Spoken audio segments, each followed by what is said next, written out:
We've all seen those crazy headlines about AI gone wrong. But what if the biggest security threat isn't some rogue AI from a sci-fi movie, but, well, our own misplaced trust in it? Today, we're going to pull back the curtain on the real stories, the accidental leaks, the confident lies, and these super sophisticated deceptions that are defining a whole new era of risk. Look, we're adopting these incredible new tools at lightning speed, both at work and in our personal lives. And that's exciting. But it forces us to ask a really critical question. What are the real-world consequences when our reliance on these systems starts to outpace our understanding of how they actually work? So in this explainer, we're going to walk through 5 key chapters. We'll start with an accidental data leak. Then we'll look at the high cost of blind trust, see how AI can be weaponized, connect all the dots to find the real weakness, and finally, talk about the digital guardrails we need to start building. All right, our first story is one you've probably heard about, the Samsung ChatGPT data leak. It's the perfect example of how, even with the best intentions, things can go sideways and turn into a data governance nightmare. So picture this. It's early 2023. You're an engineer inside Samsung's super advanced semiconductor division. You're trying to fix some really complex, buggy code, and there's this new, shiny tool everyone is talking about, ChatGPT. So a few of them decide to give it a shot. They weren't being malicious, right? They were just trying to be more productive. And just look at how fast this all went down. We're talking a matter of days. A simple productivity experiment blows up into a full-blown security incident.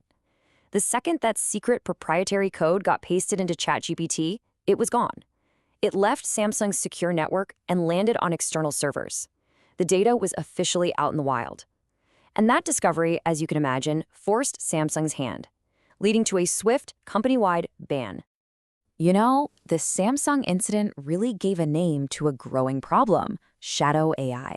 It's a lot like shadow IT, where employees use apps the company hasn't approved just to get their work done. But here, they're pasting sensitive financial data, customer info, or secret sauce source code into public AI models, and they often have no idea that they're creating this massive, invisible data leak. And this is not just a Samsung problem, not by a long shot. A 2024 Cisco report found that 27% of companies, that's more than 1 in 4, have already had sensitive data exposed by employees using generative AI. And you know what the scariest part is? A lot of them don't even have the tools in place to know it's happening. So data leaking out because of what we put in is a huge problem. But what happens when the danger comes from what the AI gives you back? Our next story is all about the high cost of blindly trusting the output. So in mid-2023, a lawyer named Stephen Schwartz turned to ChatGPT for some legal research. He needed to find precedents, past cases to support his client's argument. He asked the AI, and it delivered. It spat out this whole list of case citations that looked absolutely perfect, professionally formatted, seemingly relevant, the whole shebang. But here's the twist. When the opposing lawyers tried to look up these cases, they couldn't find a single one. Why? Because ChatGPT had hallucinated, which is just a polite way of saying it made everything up. The cases, the judges, the decisions, all of it was complete fiction, but it was presented with total, utter confidence. The lawyer was fined and publicly reprimanded, and the court's official statement really became a wake-up call, and not just for lawyers, but for everyone. It's this stark reminder that AI is a powerful co-pilot, for sure, but it is not a truth engine. Verification is absolutely 100% non-negotiable. Okay, so far we've looked at unintentional misuse, but now we're going to shift gears to something far more sinister, the active weaponization of AI by sophisticated attackers. This isn't about accidents anymore. This is all about deception. $25 million. That's the amount of money a single company in Hong Kong lost in 2024. And this wasn't some complex hack of their systems. No, this was a heist carried out with a weapon made of pixels and sound waves. So here's how they did it. An employee gets invited to a video call with who they think is their chief financial officer. The person on the screen looked just like the CFO, sounded exactly like the CFO, and gave a direct order to transfer the money. But it was all a deepfake, a completely synthetic identity created by AI. The employees on that call genuinely believed they were talking to their real boss, so they authorized the payment. This incident really marked a terrifying turning point. For years, we kind of saw deepfakes as a novelty, right, for funny videos or movie special effects. But this case proved they are now an incredibly powerful tool for social engineering and corporate fraud. It's a whole new and very difficult challenge for cybersecurity. Okay, so let's recap. We have an accidental data leak, a case of totally fabricated facts, and a sophisticated deepfake attack. On the surface, they seem completely different, but let's connect the dots. What is the common thread that runs through all of these stories?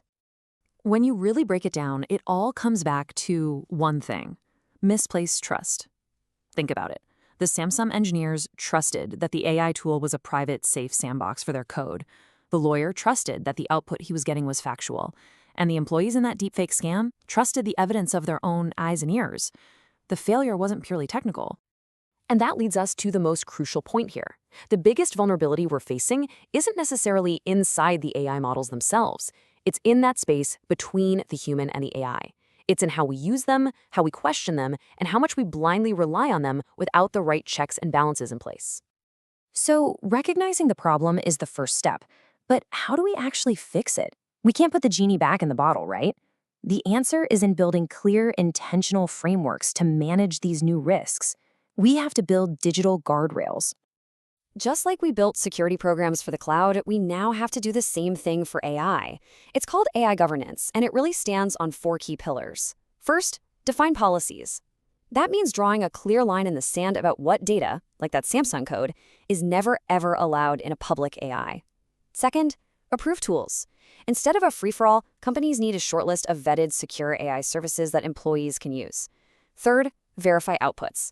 This is the big lesson from our lawyer friend. You have to create processes to double-check AI-generated facts. And fourth, monitor and log.